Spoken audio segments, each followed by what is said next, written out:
Our guest here today at Thrive Spice is Alyce Chan, a stand-up comedian who performs all over New York, including Comedy Cellar, Caroline's, and the Knitting Factory.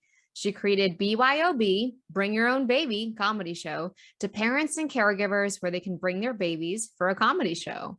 Alyce can regularly be seen on the largest parenting blog, Scary Mommy.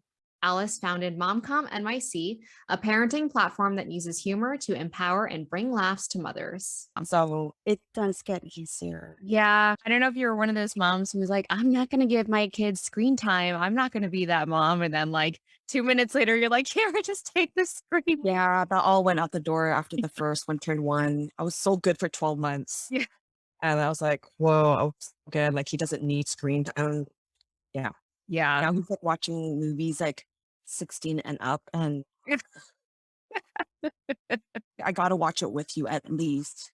Yeah. So you know what's going on. And like when Yeah. Or like, it's like or, a bad word. I'm like, you can't say that word. Yeah. Of course, you're like, what's that word? And then it just starts like, Yeah, right. start again. All right, mommy, I won't say shit. Yeah, exactly. Well, I'm so thrilled to have you on Thrive Spice today. I've been following you for a while, like huge fan, and you're just one of those like rare breeds of Asian mom comedians who not only slays on the stage and on Instagram, but empowers and brings other young and even older female comics on the stage with you. I was thinking about it. I think there's really only like one Asian mom comedian, Ali Wong. We all know her. And I was gonna say like Margaret Cho, but I'm like, I don't know if she has kids. I was just like, wow, you're out there. I was so happy to go to your show last week in New York City. And I was so impressed by not only how well you did in your comedy show and your whole routine, but also you gave a first time Asian female comic the opening spot, a Black female comic, and also a 63-year-old female comic the stage. You're officially a unicorn. So it's so impressive. And the world needs more people like you. Can you tell us more about your personal journey and your why as the founder of BYOB and MomCom NYC? What has surprised you about your journey and the community you've created along the way? Oh my gosh, can I cry and have you picture me every time? That is Absolutely. and I'm sorry, but putting my name on the same sentence as Ali Wong. Come on. Yes. First of all, thank you for coming to my show because I know how hard it is, especially with two young kids, toddlers. Yes. And you brought your husband. Usually they're like, okay, husband at least has the kids covered, right? And I can be, but that's a lot like babysitting. And Yeah. we're living in the burbs and like driving all the way to the city. Yes. So I really appreciate moms who make an effort like that and getting your husband to go out with you that night. That's It was a pleasure. I mean, it was a military operation, that's for sure. Like every minute had to be planned and it was my first time driving to the city, so I was like gripping the steering wheel like sweating. Just like ah and like getting into fights with my GPS. I'm like, no, I don't want to go there. Like that doesn't make any sense. But I made it. And yeah, absolutely. He was like, wait, we're getting a sitter. He's like, I'm coming. I don't want to be home with the kids. two things. You're braver than me because I would never drive into the city. And two, your husband is the cutest thing. Oh, You guys are the most adorable couple. Oh my God, oh, you're smiley, so cute. oh, don't believe the hype. Don't believe the hype. It's not like that all the time for sure.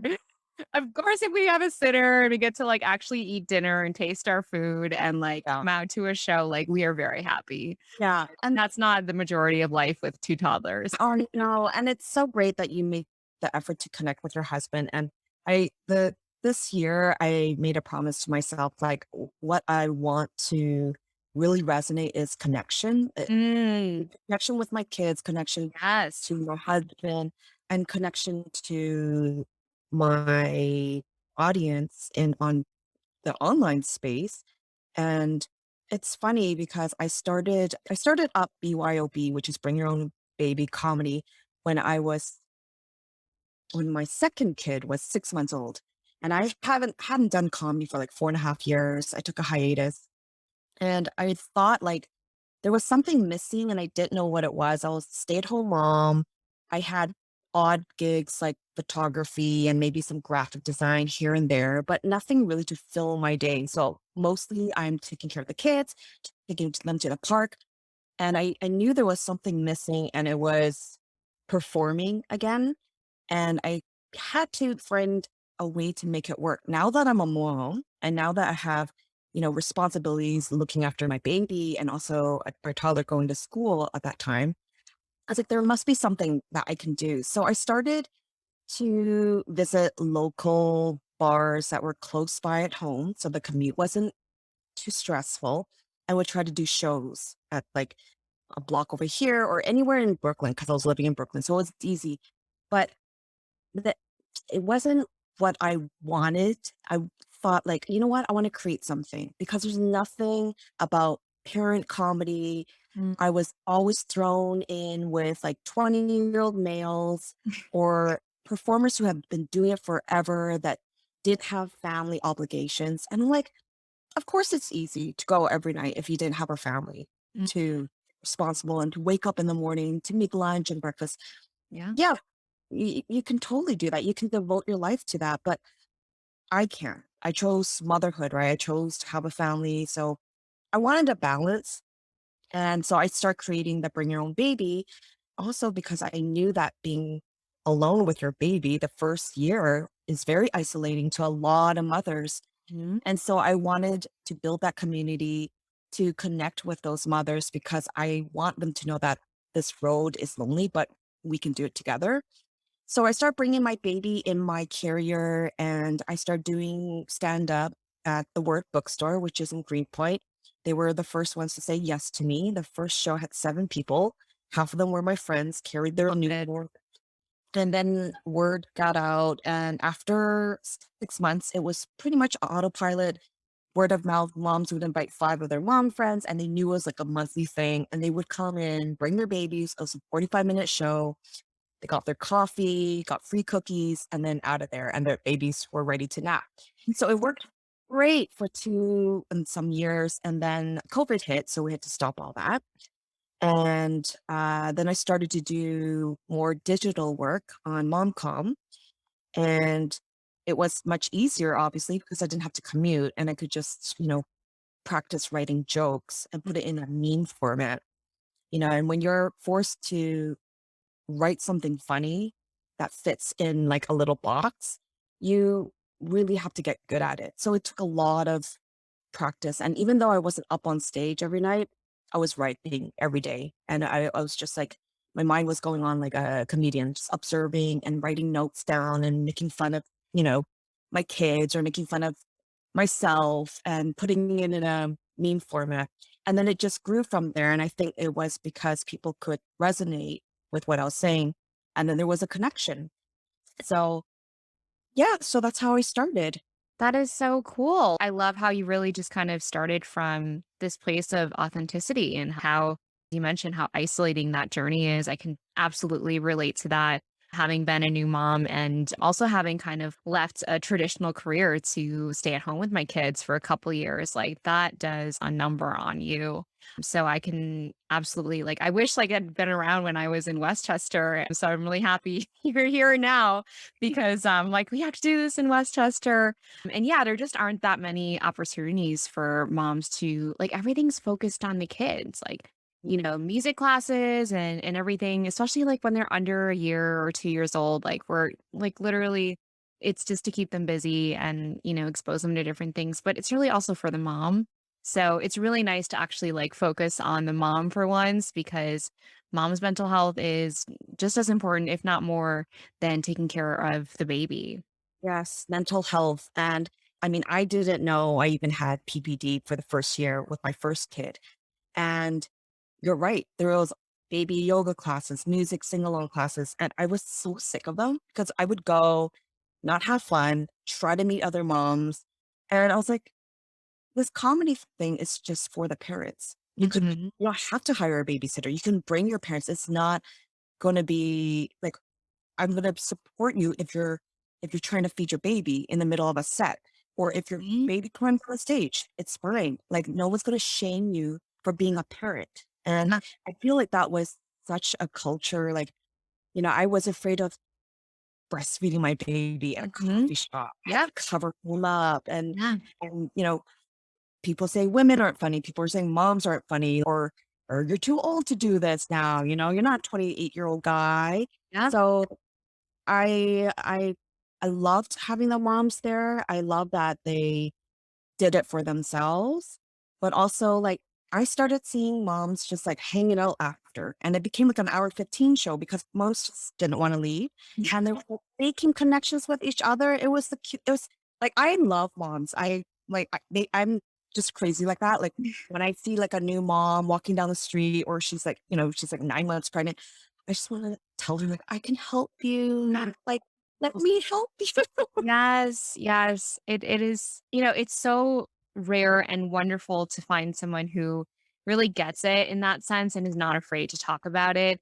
Like you mentioned earlier, you had PPD. I also struggled with postpartum depression with my first, and it was really hard. Like I didn't even know what was happening to me. And I think a lot of it had to do with just kind of a loss of sense of self. Like, I remember at one point, like, I had called our like wellness or therapy hotline for our benefits, and I had a counselor talking to me, and she was like, "Okay, I've scheduled you for this day," and she's like, "Here's something to get you like in between now and your actual therapy appointment," and she's like, when was the last time, like, you showered? And I was like, "A while ago." And she's like, "Are you wearing, like, actual clothing right now?" And I was like, I looked down, I was wearing, like, a nursing robe, and I'm like, "No, I'm not." And she's like, "Have you been feeding yourself or, like, exercising regularly?" And I was like, "No and no." So, it's so hard when you're a new mom and your schedule is just like round the clock, particularly when babies are not sleeping and you're feeding them constantly. I was also like terrified of breastfeeding in public. I mean, my second one, I didn't care. I'm like, whatever, it's out and I don't care. And I dare you to approach me. Like I will let you have it. But yeah, I was like that mom with like the nursing cover and like, feeling all self-conscious. And yeah, I can totally understand that. And I actually did go to a comedy show. I went to go see Hassan Minaj in Carnegie Hall when my first one was 7 months old. And I had to like pump during the intermission. And they were really nice about it, actually. They were like, "Oh, yeah, you can use this special room." Like, I went to the office of Carnegie Hall and I was like, "Oh, this is so nice. Like, this is the first time I like feel seen in this world." Like, they actually provided me like a little space to pump. So I'm just curious, particularly for me, I also had in my experience, like I had a lot of trouble sleeping. Like my kid would sleep through the night, but then I would wake up at like 2 a.m. or like 4 a.m. and then just like not, I was like anticipating the baby waking up and then like it would never come, but then I would never fall back asleep. And so that was like a huge signal to me. I'm like, something is wrong. So I'm curious for you, like, how did it show up for you in terms of your PPD and like what helped you through that process? Well, first of all, it's so great that you actually initiate a call to your wellness center and took a pause because someone is asking you, "What are you wearing right now?" And it made you actually look at yourself and be present and just pause for a moment, like, "Oh my gosh, this is what I'm wearing." And Yeah. it's ever self-care needs that you neglected. And someone had to ask you, "When did you shower last?" Isn't it crazy that someone had to ask you for you to even notice that you haven't been taking care of yourself? Yeah, I think it's because we're fed this story that this is just what motherhood is supposed to be like. You're just supposed to be this mess. And like there's no reprieve from it. And you're just supposed to like tough it out for some reason. Yeah. I actually didn't even know I had PPD because I thought everything was fine because postpartum depression to me meant you're depressed, you're sad. And I was super happy. I loved my baby. I loved going out. I loved meeting moms. I loved talking to my mom and FaceTiming my sisters. And, but I hated my husband Mm, and I resented him and I resented his family for not helping out as much or maybe, mhm. overstaying or like asking me questions about my baby or my parenting style. So my resentment built and I felt like he didn't help enough because he didn't have boobs to nurse the kids, Yep. like silly things and my hormones are out of whack Mm. and I don't know what's going on. My mom lived in Canada, still lives in Canada. So I needed my mom. So I didn't have that care. And so it was a lot of like the whole neglecting self-care needs, not showering, not going out with my friends like on a normal day, normal night out. I stayed in because I was like, okay, I can feed the baby. I need to feed the baby. And yeah, sleep was awful. My husband didn't believe in sleep training, so we never sleep trained. So the baby was waking up every 45 minutes. And of course, I had to feed the baby. And so when you lack of sleep and no hormones, I always just felt rage. And I just hated my husband for a whole year. And I would tell my friends, I'm like, is it normal to fall asleep instead of counting sheep? I'm just counting stabs at my husband's back. And they all looked at me and they're like, Alice, you sound crazy. Oh, you need to see somebody. And I'm like, I'm not gonna actually kill him. I'm just like, that's how I go to sleep now. And they're all like, oh my God. And another like year passed and it got better, but not a whole lot better. And I just talked to my therapist. I just started seeing a therapist 8 months ago. And I explained the story to her. She goes, you did have PPD. It doesn't always come out as depression and you're sad at home and crying. It can come out as rage. And I had that. So I think they need to recoin that term because to Totally. me, I was like, I don't have PPD and I never sought support. And I could have totally helped me, my husband, and our marriage, but I let it fall apart because I was happy. I was like, I can just run away with my baby. Yes, I totally agree with you on it. Just it needs to be kind of reframed in some way because depression implies that like you're always feeling that way. And there are many moments of joy, even if you do have PPD. Like I I had like 8 billion pictures of my kid. Like I just love taking photos of her. We had so many happy moments together. And I think that's most people, right? Like it's not always 100% of the time you're depressed or 100% of the time you're happy. It's just about like normalizing the human range. And then I think there's a lot of like, there's just a lack of clinical research even on postpartum depression and like nursing and all of that, because I think they just said like, oh, we don't want to test on nursing mothers and babies or something. But I really think that if there were more research behind this, we could, give it a name and really talk about it in a way that would help women and, Yeah. medical professionals recognize what is going on because I agree, like PPD looks very different for everyone. And I think every mom, regardless of whether they're clinically diagnosed or not, they go through a huge transformation. And, lack of sleep and all the hormonal changes that will do a number on anybody. So just recognizing that there's all these external factors. I think that would also help us as a community of mothers just to understand like it doesn't all look the same. Yeah. Yeah. And with that, help our partners too, because Mhm. them partners are in this dark space and mothers are feeling this way and they're not talking to their partners and partners aren't understanding. And I remember my husband was saying something like, yeah, I don't understand why that mom did this to the kid and didn't want to see the kid.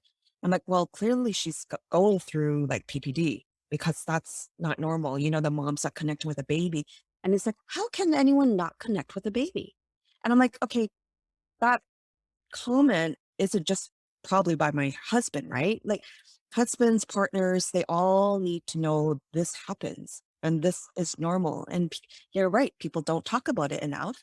And if people talk about it and share their experiences, and it's not always a picture of some like woman like crying in the middle in the shower, in the corner of the shower. It's not that picture, right? I think I read one article and there was a picture of some like sad woman crying and it's not that. PPD is everything, resentment, rage, and you said it so well about joy. There are moments of joy, and all mothers become amazing photographers, right? After those babies. Yeah. I mean, I think that, really moms are like the highest functioning individuals with mental health issues because we because we have to be. I mean, we have to take care of our own children while also taking care of our household and family. And I feel like the pandemic really just exposed and flung that door wide open to see how, women were taking on the lion's share of housework. And even during a pandemic, even if both partners were working, women were still taking on more of the caretaking. And I think that it's almost like when the pandemic happened, I was like, okay, now the rest of you understand how I've been feeling because I've been home with a kid for like a year and a half now. Like, welcome to my world. This is what it's Yeah. like. And it can be really unbearable at times. Yeah. Yeah. I totally agree. that the pandemic definitely added stressors to working moms who already have like crap load of stuff going on. And yeah, a lot of women had to leave the workforce too. Yeah, And that's so unfair. it is Um, extremely unfair. yeah, things need to change. And I think people like you who have a platform to, amplify voices, especially women of color, mothers of all range and backgrounds, that's a huge step. Because we didn't have this. My mom's generation did have podcasts and Yeah. interviews and women trying to amplify and support other women. Yeah. So Totally. I mean, when I grew up in Wisconsin, so my mom, she's an immigrant. So she came to basically like the whitest place in America and, met my dad in college there. And they had me while they were in college, actually. So they were poor. They survived on food stamps and like the help of their community, other international students as well, because I was the first foreign. They had it tough. And I feel like a lot of times when I'm doing this podcast and I'm thinking about like, hey, what is my why here? A lot of it is because, I remember my mom spent so many years like just kind of wandering up the self-help aisle at bookstores. Like I would just catch her like kind of wandering up and down, like trying to like read a book here and there. And I feel like I'm trying to write that book that she never could find there because there wasn't one for like women of color, moms of color who are like first generation immigrants, just trying to balance family, work, and like get the food on the table, keep their marriage together. There wasn't something like that when I was growing up. And I saw how hard it was for her as a mother. And I saw that kind of like secret pain that she carried. It was just so hard for her to talk about because it wasn't normalized in our community. And to some extent, I feel like it's still not quite there yet, which is really what this podcast is all about. It's just kind of normalizing it, right? Like a lot of people are going through this. It's okay to talk about it. And Asians are 3 times less likely to seek help for mental health issues than white people, and there's a lot of reasons for that. Something that I really related to in your comedy was this, like, sense of rage and injustice that moms and women of color in particular we experience, and it feels like you're fighting 2 glass ceilings, one at home with we're doing the lion's share of the unpaid household work and caretaking, and then also the male-dominated comedy world or the corporate world. So there's these 2 glass ceilings and I just really related to that. And I remember there was this video of you like angrily chopping vegetables and your husband's like, "Oh, why are you mad?" You're like, "I'm not mad." And it's like chopping away and I'm like, "That's so me." Like I feel like I finally feel seen. Like that's me 7 days out of the week angrily chopping vegetables when my kids are like, "No strawberries. I want grapes. No grapes. I want apples. This is the wrong color bowl." And just like everyone's screaming at me and I'm like, "I just work here, guys. Like I'm just the resident slave. Like whatever you want, it's coming to you." But I'm like, where can I draw this boundary? And I just have this theory that Asian women have the most rage. We have just been accustomed to being like at the bottom of the food chain, whether it's at work or at home and in America. And we've gone through our whole lives feeling like that. And, even research has shown that Asian women are the least likely racial and ethnic group to enter the C suite, both in Silicon Valley and at Fortune 500 companies. This is a huge problem. So it starts, in the home and in our families and in our communities. And it goes all the way up to, corporate America and even in, Silicon Valley. And yet we're hypersexualized and objectified in ways that just make us feel less than. My husband was always like, "Why are Asian women so angry?" And I'm like, "Do you need my speech again? Like, do you need to understand where the rage comes from?" And so it's just like, I was like, that's why I love your comedy. Cause like I saw the rage and I was like, yeah, I feel you, girl. Like that's me. Like that's me 100%. Like finally someone gets it. And so at the same time, like, traditional Asian culture tells us like, okay, women should not be mad. They should not have rage. They should not ask for help or need help. So there's just this like binary that holds us back from expressing it or getting help for it. So I'm curious, how has injustice or inequity fueled your comedy, and how do your fans respond to this? Oh, wow. Well, I know which video you're talking about, and it was just a regular Wednesday night of me making spaghetti bolognese. And I remember I was already upset about something that I can't even recall, but I was upset at my husband.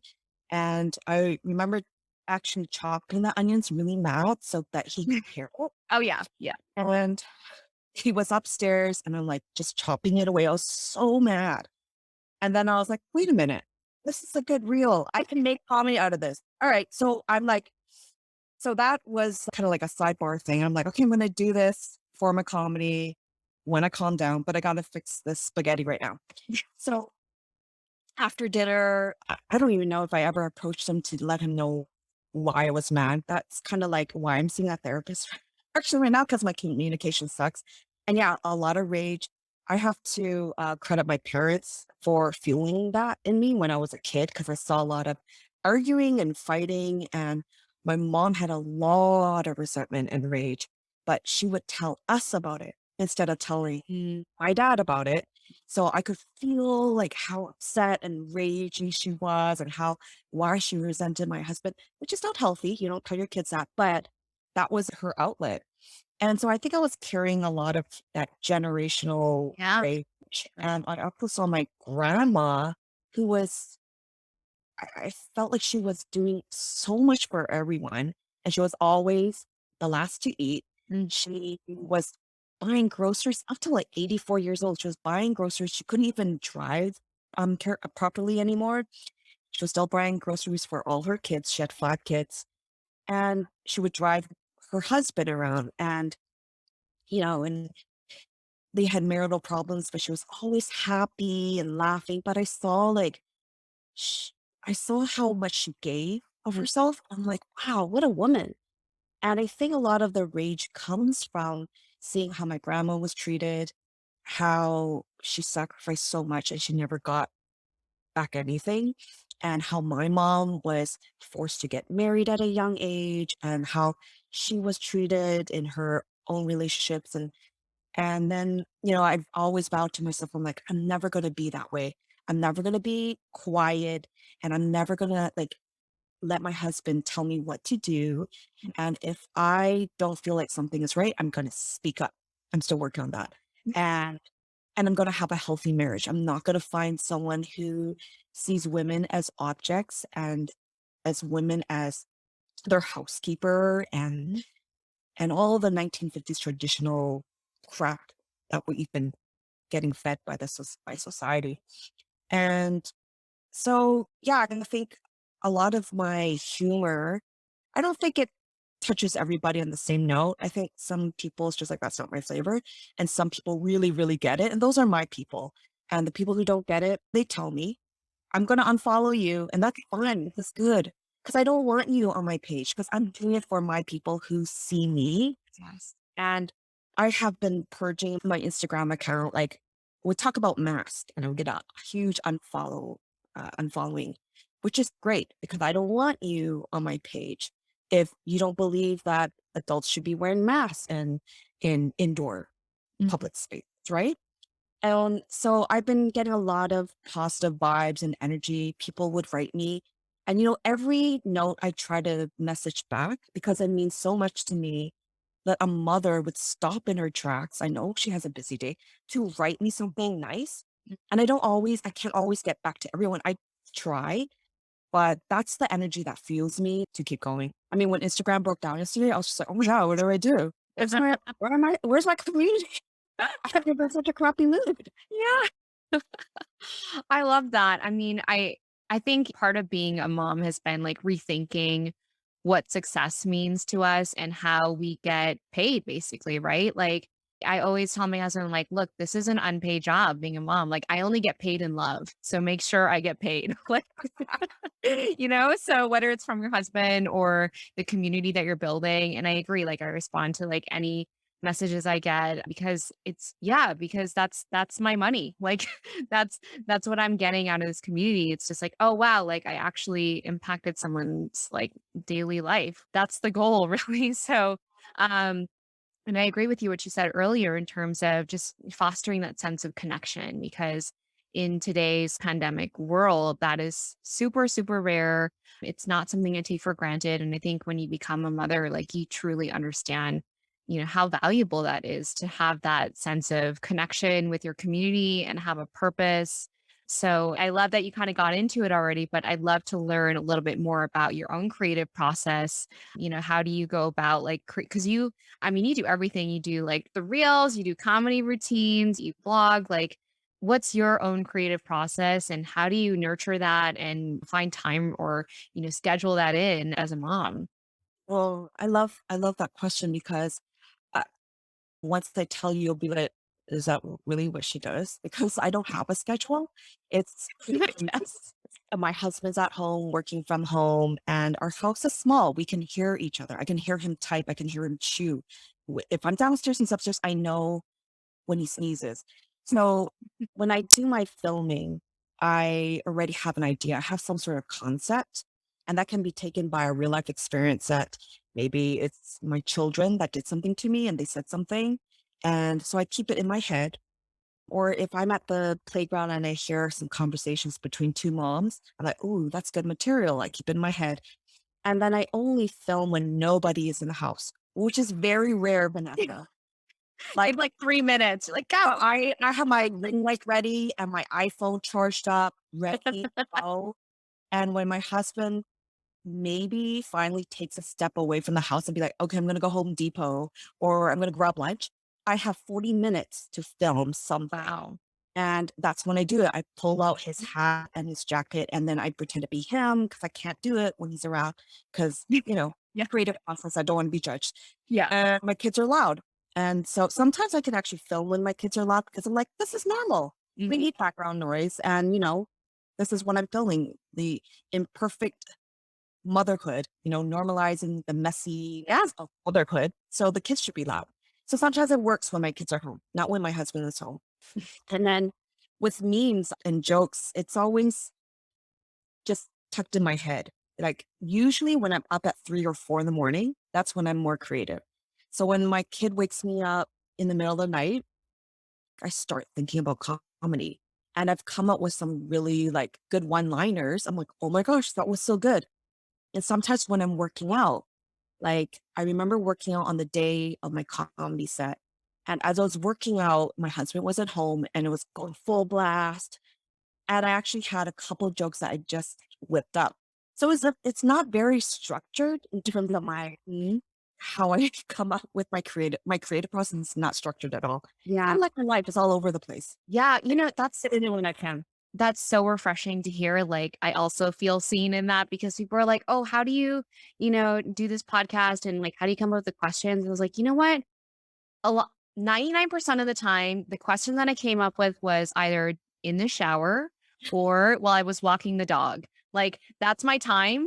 That's my like creative time. I can like let my brain kind of wander a little bit and like that's where it comes from. And that was kind of hard for myself to even like accept initially because I was used to like being in a corporate environment. I'm like sitting at my desk, I'm creating decks. Like this is where all the creativity comes from. And I was like, no, no, actually, it's just gonna come like while I'm picking out my dog's poop. And I'm like, I'm curious about this. I'm gonna ask them this question. And that's where a lot of it comes from. And so I find that really refreshing, as a fellow creative person, because I think that there is a lot of pressure to like time manage and like, I'll try, right? Like I'll schedule my day like down to like 30-minute increments and then I fail hard. Like I fail hard every day. It's just like, oh, yeah, wow, 3 hours went by. That didn't happen. And I was like, "Well, you know what? I got through like maybe half of it." So, I feel like part of being a mom is just like failing on the regular. So, if you're a recovering perfectionist like me, you just like get used to failing a lot. Yeah. As Okay. long as you're failing up, right? Yeah. Yes. Learning as you go. You're not going to redo the same mistakes. But I love That's that true. your That's process is the same as me, except I don't have a dog. I'm like waking up at 3 in the morning and then I get my juices going.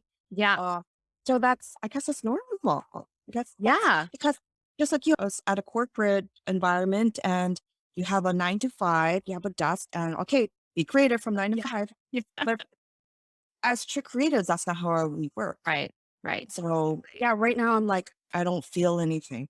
Like you, Mhm. so it'll be like a whole 3 days, maybe. Yes, yes, Right. and that happens for me too, like, I'll have, like, periods of several days where I'm just, like, not in the zone, not there, just trying to survive, and then, like, I can then output in, like, 45 minutes, all of a sudden I'll get, like, a streak, and I'm like, "I'm done," like, I've gotten everything done for the next 2 weeks, I'm like, "Whoa, I don't know what happened," but yeah, that's kind of life, right? It's not predictable like that. I'm curious, like, you're a performer, so how do you gain that, like, confidence and resilience and protect your energy both on and off the stage as a comedian? I love all your questions, Vanessa. Seriously, I can't believe you thought of this while you're picking up dog poop. Yeah. Oh, I know you're a genius.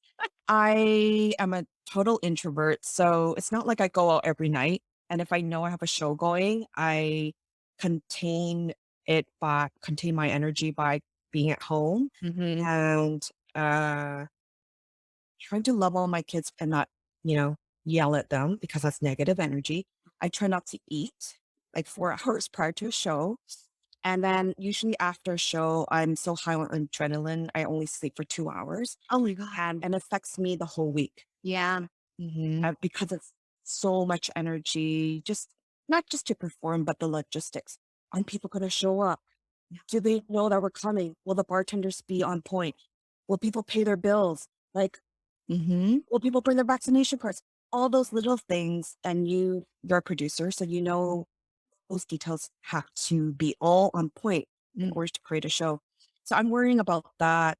And then the performance energy comes from the audience. And I always say that if I have a good audience, the show becomes great. If don't have a good audience, it's going to suck. So half the time I don't know how I'm going to perform on stage. Sometimes I'll bomb, and that's okay.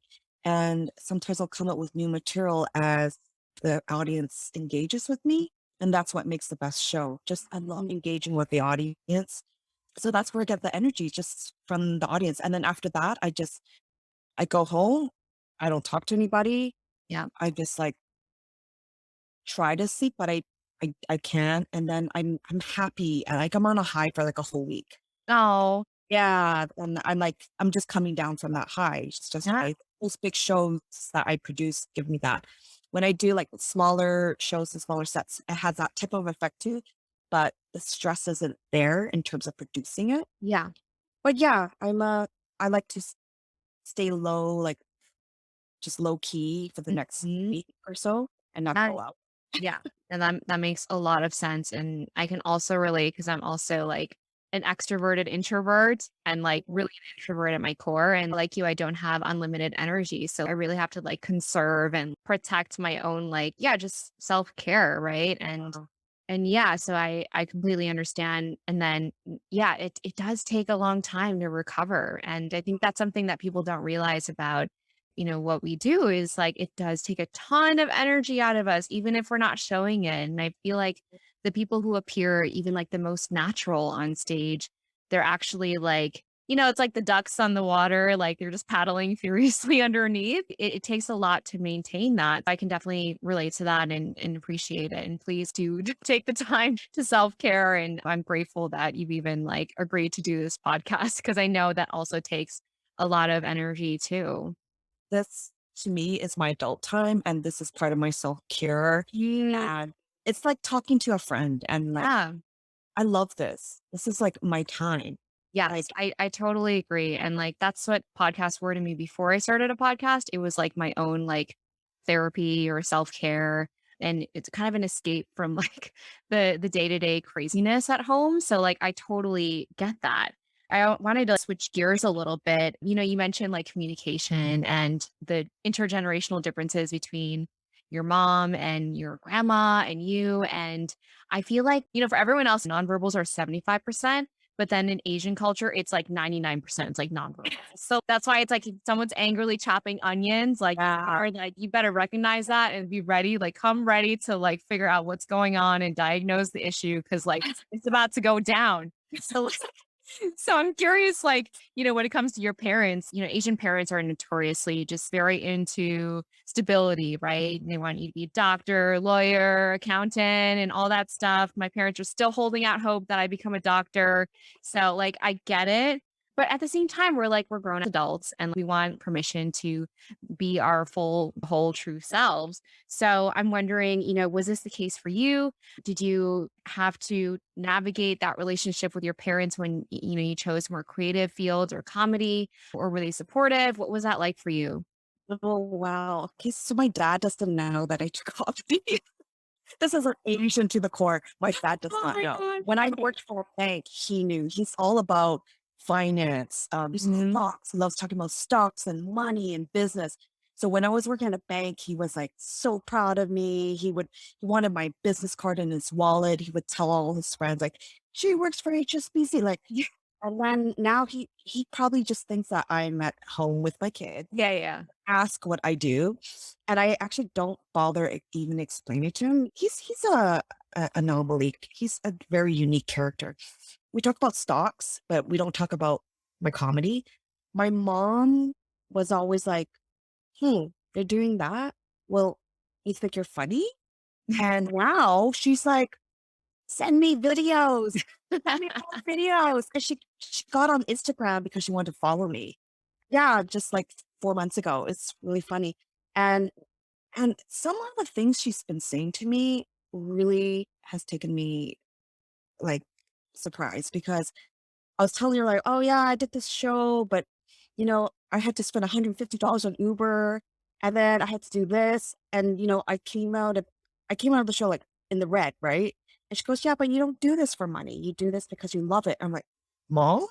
Are you like, so I think she's understanding it a bit more. I She's never come to my shows. I never invited her. I just thought my parents just wouldn't get it and wouldn't care. So I never invited them. And I'm hoping my mom comes to my next show when I fly back home. Mhm. That would be really supportive of her. But even if she doesn't, like, she sees my videos and she laughs at it. And for her generation, her English is a third language.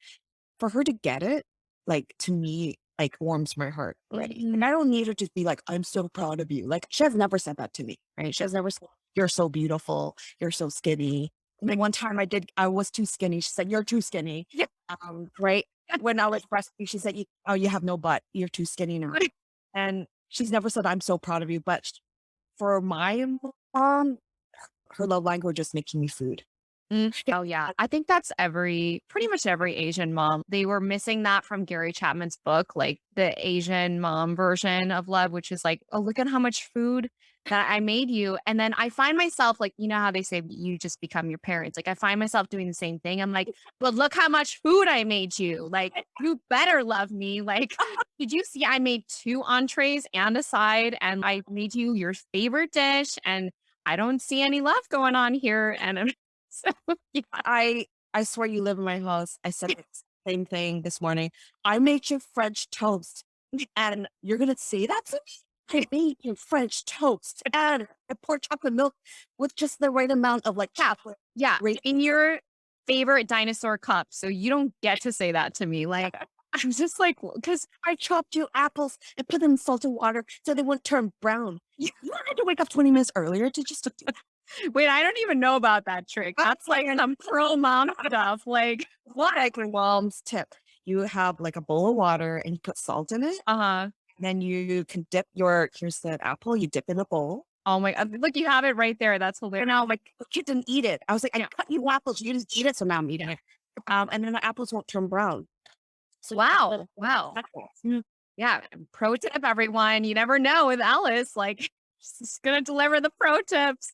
Yeah, I love that video about your mom with like the snacks because I get judged so hard for the snacks that I give my kids, even though like today's version of processed food is very different than what was available in the 80s and 90s. Like Yeah. it's pretty healthy, but yeah, I'm like trying to feed them like cauliflower chips, and my dad's like, chips?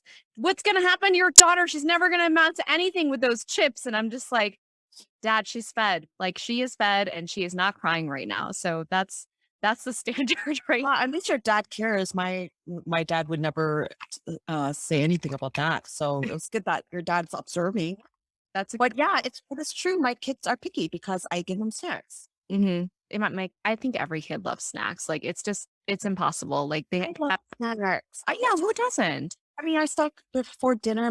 I would try to hide before my mom would find me, and a couple of times she would say, "It's 5 o'clock. You cannot have snacks." I'm like, Mhm. "I'm still gonna eat 3 bowls of rice, mom. Like I still ate. I just want some chips." Yeah, yeah. My kids will always eat rice. You know, the good Asian kids they are, they will like always eat rice. I'm like, if I make rice, they will eat it. So my last question is, the pandemic has obviously kind of exacerbated this mass sense of burnout, especially for moms and moms of young kids have been experiencing. So what's your like go-to mental health or self-care routine? And do you have a pet peeve when it comes to conventional advice on self-care for moms? Oh, another good question. Self-care to me is leaving my house. Currently it is leaving the house when Mhm. people are in it. And uh, I recently joined a gym and I forgot the feeling of just focusing on myself. Like I'm Yeah. on a treadmill, I'm like, oh, I can increase the speed depending on how fit I feel. It's all about me. Like I don't have to worry about my toddler or my kid asking for something or if this is safe, if they're going to be around. It was just about me. How does Alice feel? Can Alice go longer on the treadmill? Like it was the gym. I mean, something so simple and basic that used to be so simple. Yeah. And when I was in my 20s and 30s, it's so hard for me to like just digest. It's like, I can't believe I'm in the gym. And I shower at the gym and no one's gonna bother me. No one's gonna knock on my door. No one's gonna ask me, Alice, where's this? And so it's simple. It's just leaving the house, maybe going to the gym. That's bonus. If I can work in a facial or like a nice massage, that's my Mhm. ultimate. Yeah. Or like grabbing coffee with a friend, Yeah. ultimate self-care, just connecting with like-minded people or going for a hike, you and me. Yeah. Amazing, that Do it. that fuels me Yeah. so much. Yeah. Mhm. I love all those tips. I feel like a lot of my journey as a mom was like unlearning this belief that I had that was, oh, like moms have to be sacrificing all the time. And, moms can't be selfish. And God forbid I'm that mom that needs to get a massage or needs to work out or any of that. And then just kind of realizing that taking those breaks for myself actually helps everyone. It's better if I'm about to lose it on my kids. Like now, if my husband's home, I just leave. I'm like, I'm going for a walk. And then I'm back in like 10 minutes and I'm like a whole new mom. So, and then my kids literally say, like, my older daughter, she was like, new mommy's here. And I'm like, yes, she is. She's all That's shiny and new now. I love that. I love that. I do want to build in more of a ritual where like every morning at 10, I go for a long walk Mhm. by myself. So I feel like school's still just settling in and I hope in a week or two that I can actually have a ritual. And, Yeah. you know, But it's okay for if you me. don't. Like, Yeah. I can also feel you on that, right? Like, a lot of being a mom, especially now, is just kind of being flexible. Well, I will not lie. The transition for new schools for both of my kids was disastrous. I didn't sleep for weeks. Like they didn't sleep. It was really rough on everybody. So we're just now getting over that hump, kind of. And my husband also returned to work in the city. It was a lot of adjustment. My daughter, she woke up in the middle of the night, one of the nights that she wasn't sleeping, and she went to my husband's like dresser drawer and found his old shirts and then put them in her bed. And she's been sleeping with his old shirts because she misses her daddy because he used to be working from home. And then she takes it to school. It's like her new love. So we're pretty. We have to remember to take daddy's old shirt with her to school. So yeah, it's funny. They find their own like coping tools to manage their change. That's the cutest thing. Yeah. It's like, that's very creative. Like, but I was like a little hurt. It wasn't mommy's shirt. Okay, it's fine. It's fine. I get it. It's a big Yeah. transition. And lastly, do you have any like kind of pet peeves with conventional self-care tips you hear or, just things that you feel like moms are told that doesn't resonate with you? I really don't like, I did hear this a lot. My first child, enjoy every minute of it. Yes. Yes. Let me smile forever. Mhm. And you know what? That doesn't make us feel good. It No. makes us feel sad. Mhm. And you know what? We are enjoying every minute of it with like we're trying. Yeah. And really we can't be enjoying every minute of it. Maybe enjoying every other minute of it. But you don't need to remind us that. And sometimes I Mhm. feel like people say it because they are projecting. Yes. the thing because I feel like they regret some of moments that had passed for them. So they're putting it on you now, you know? Totally. And I'm like, don't worry. I'm striving to be happy. We're happy right now. I have a lot of pictures of my kids. Yeah. You know, we do a lot of fun things. I'm pretty good. Like, you don't need to tell me to enjoy every minute. Yeah. It's weird that people think it's such a good thing to say. I feel like it's an example of like toxic positivity. Like I can't remember how many times I would just be like pushing the baby around in a stroller and some like older, usually some older lady would come up to me and be like, "Oh, enjoy every minute while they're young." And like one of them even asked me, she's like, "Oh, is it like playing like dolls?" And I'm like, "What? What?" It's like, no, I wish. This is not like playing dollhouse. This is like being in a like Halloween scary movie. Like I don't know when I'm gonna be woken up next. Like it's not like that at all. And yeah, I Oh, feel like it's this like toxic sense of you are expected to be so happy, so grateful that you have yeah, this beautiful baby, healthy, you're yeah, healthy, and you have this opportunity of your life to stay at home with your kid. yeah, And I get it. Like it is a privilege. Yes. But I think part of what contributes to that postpartum depression is that we're expected to just grin and bear it, enjoy every second. We're not even allowed to feel any other range of emotion. yeah. And that's, I think, what is the problem because we don't get to talk about all the other emotions in between. There's so many other things that are happening for us. I was attending this Mother Honestly conference on Friday, and it's for moms both at home and working. And they talk about how the years that you're a mom, you actually experience the most brain development and changes than any other period in your life. And it's not just for moms, like any person who is actively caring for young children. That's when your brain goes through the most development. But it's really tough because, workplaces don't see moms as an asset sometimes, or they've been like, "Oh, you can have flexible hours," but, that means moms are working at like midnight and 2 a.m. and after the kids go to sleep, and there's just like no breaks. So I feel like the great part is that we're finally talking about it and it's out in the open. My hope is that there's going to be action and actual like accountability and difference made. Yeah, yeah, I totally agree. I I really I remember I was nursing my baby and it's the same thing what you were saying. We are not allowed to feel the need to complain. We should be grinning and bearing it. And I remember I had like no sleep and I was like I came out of my room and my mother-in-law was there and I was like, oh my God, I had no sleep. And baby was like up all night and I was like nursing him every hour. And she's like, you're gonna miss this one day. What am I supposed to do with that information? That didn't help me at that time. I'm like, why would you say something that doesn't help me during this time? And that's not what I want to hear. Yeah. I think there's space for that type of response, but you need your feelings validated first. Like you need Right. someone to see you and be like, I see what you're going through. I see how painful this is. I can't imagine. Or like I was there once and I tried to forget it all because it was so painful.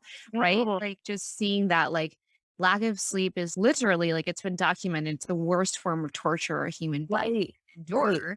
And, add that, like compound that by years, like months, years, multiple kids, like, yeah, it's no wonder moms are really suffering. So Right. I think, even just having someone say, like, I see you and I see you're suffering. And I still think that you're doing an amazing job and you're giving so much. How can we create a plan where we give you some of that care back? That's why with this whole moms community, of course, moms get it, but it's bigger than just moms. We need to really involve our partners, involve corporations, legislation. Like, this is everyone's problem because the world runs on moms. And Yeah. so that's why this is everyone's problem and Yeah. why we talk about it. Right.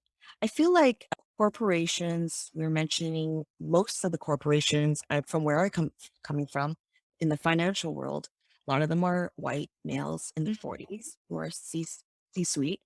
And I remember going in a boardroom. I was the only lady, and there were 18 other men, and Mhm. they're all senior VPs. And I was doing a marketing job.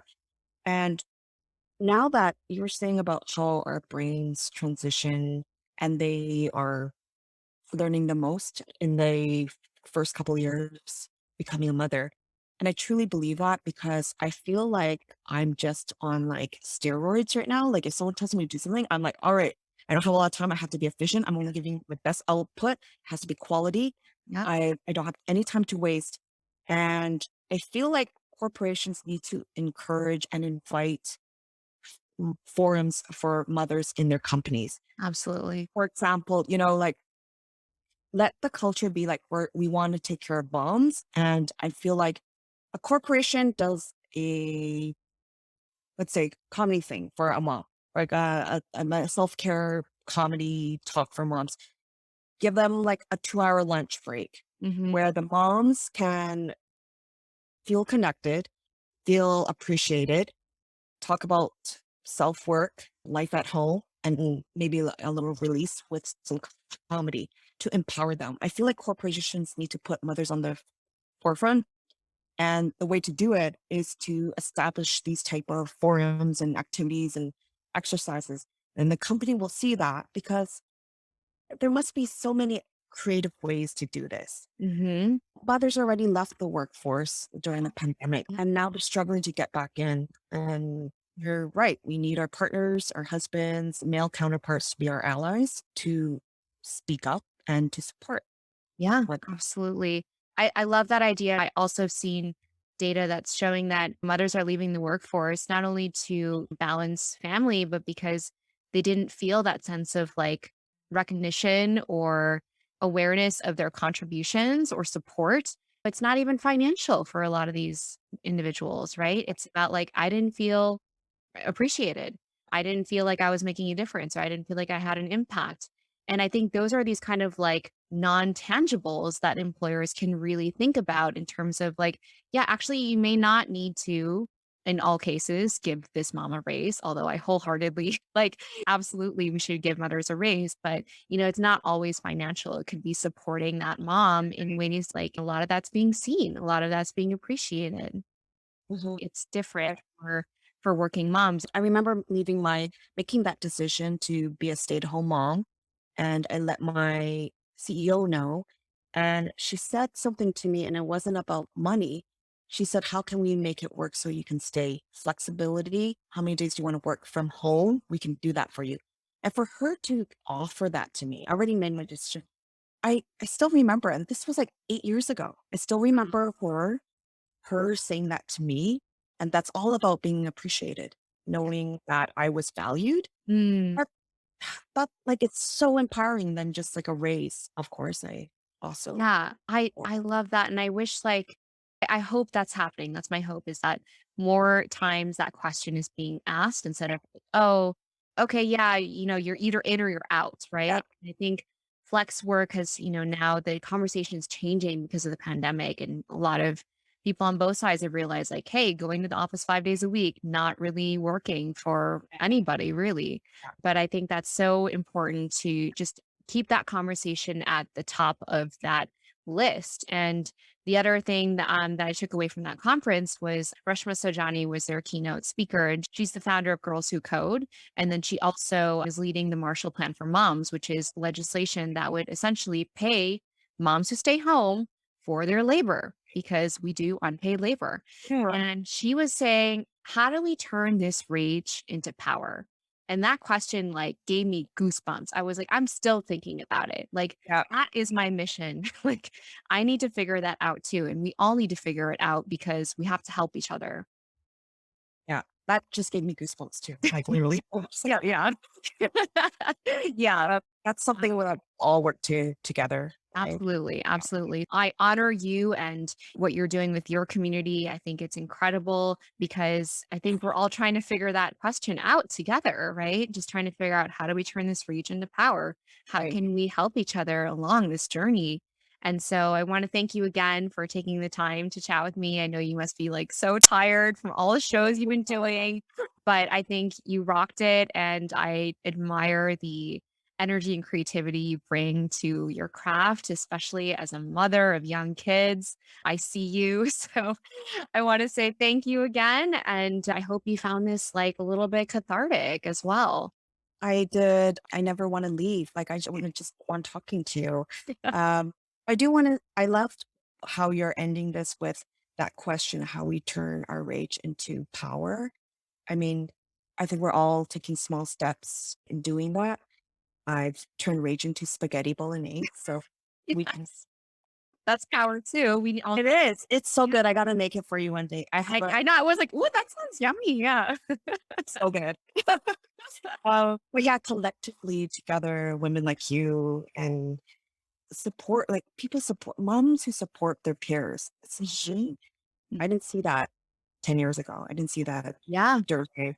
Yeah. I, I think 10 years ago there and still in some environments there was a scarcity mentality, right? It's like, okay, there's so few of us women, especially so few of us Asian women. Like I literally worked in environments where I would get confused with the other Asian women constantly.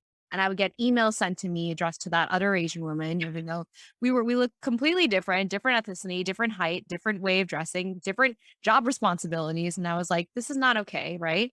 But there was this feeling of scarcity where, I did see a lot of kind of like woman on woman hate crime, kind of microaggressions type of thing. And I think thankfully that is changing now because we're realizing like we can't do this alone. We need each other.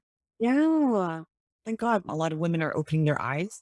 And so I thank you for doing this because it's not just for me, has been really cathartic, but also for many, hopefully a lot of women are listening and can Yes. resonate as well. And keep doing the great work. I think you're such a natural at this and you're Thank you. just really thoughtful. Thank you. Well, thanks again, Alice. Thank you. You can follow Alyce at MomComNYC on Instagram and TikTok. And of course, please follow us at Thrive Spice on Instagram, Facebook, and YouTube for videos, quotes, inspiration on mental health for Asian Americans, and of course, all the updates on our podcast. I also recently had the privilege of seeing Alyce perform at her last show, Lip Smack and Good Comedy, which was in New York City in the East Village with a host of other diverse female and mom comedians, and she tore it up. So if you want to check out Alyce's live stand-up comedy performance, you're in luck. She's performing next week, November 8th at 7 p.m. at the New York Comedy Festival at Caroline's on Broadway. The New York Comedy Festival is a huge deal. All the biggest names are there. And she'll be performing at the Crazy Woke Asians show. It's the always sold out comedy show featuring the funniest Asian American comedians in Los Angeles and New York at Caroline's on Broadway. You can find tickets at www.carolines.com. We're happy to offer Thrive Spice listeners a promo code for $5 off your ticket.